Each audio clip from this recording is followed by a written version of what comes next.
Hello friends, welcome once again to We Are Infinity. In the last video, we started with the course of the rebellion.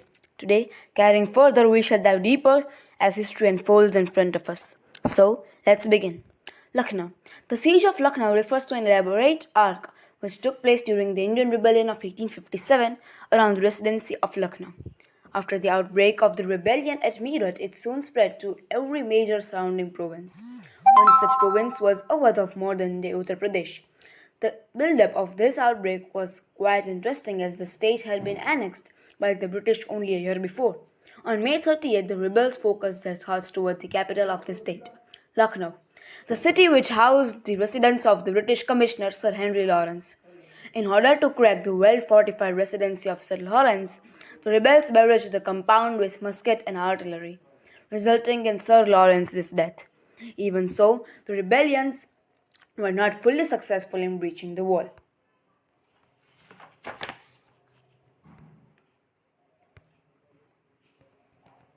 On September 25th, under the leadership of Sir Henry Havelock and Sir James Outram, a relief column advanced towards Lucknow from Kanpur, defeating a large number of rebel forces all along their way. This came to be known as the First Relief of Lucknow. This force, however, was not strong enough to break the siege, and as a consequence, another larger force under the command of Sir Colin Campbell advanced towards Lucknow. This army was finally able to relieve the garrison and evacuated the defended enclave within the city of November 18th. This force then tactically withdrew itself and went to Kanpur, where the force recaptured the city, defeating Tatia Tope in the Second Battle of Kanpur.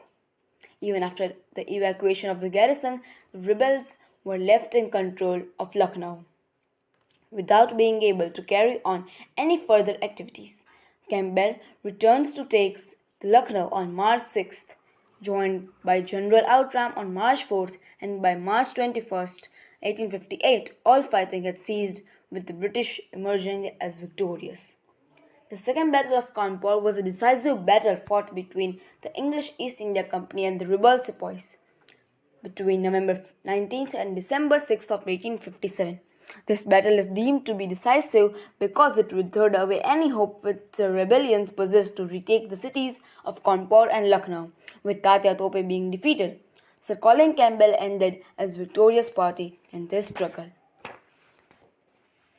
Tatia Tope had advanced with around 6,000 rebel sepoys towards Kanpur in order to recapture the entrenchment. After heavy exchange with Windham, Tatia Tope was eventually successful in reoccupying the city of Kanpur and ground between the city and the Ganges on November 27th.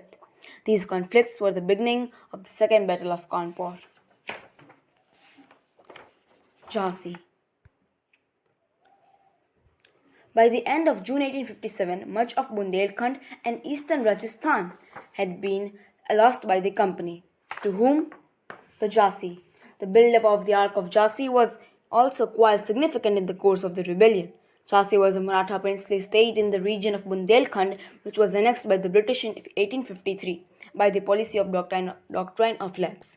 As the state's king died without any biological male heir, his widow Rani Lakshmi Bai protested against the denial of their adopted son.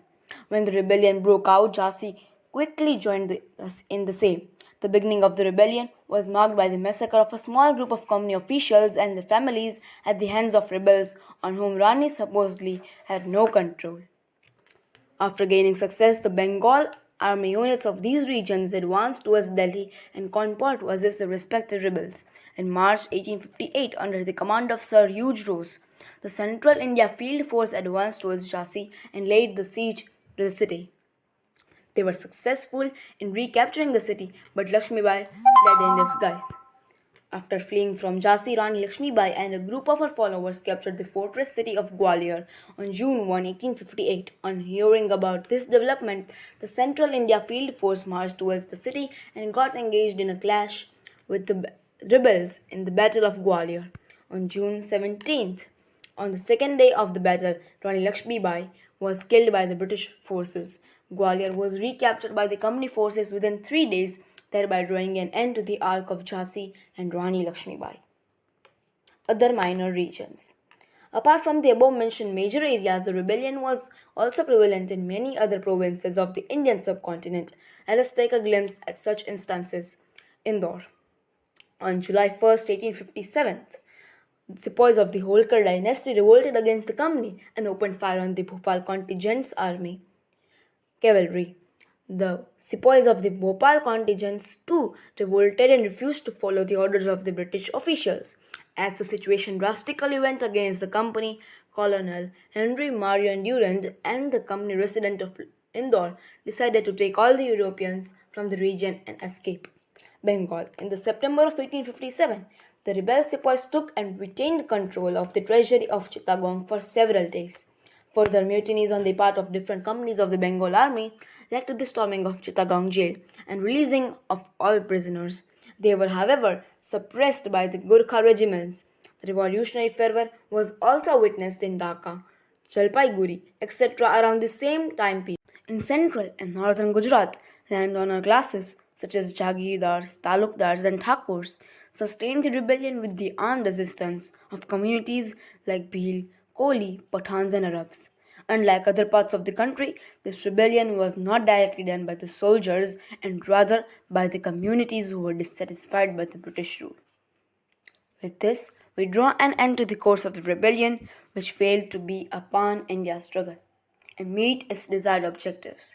In the next video, we shall learn about the impact of the rebellion over the entire society. Bye for now. Stay safe. Thank you.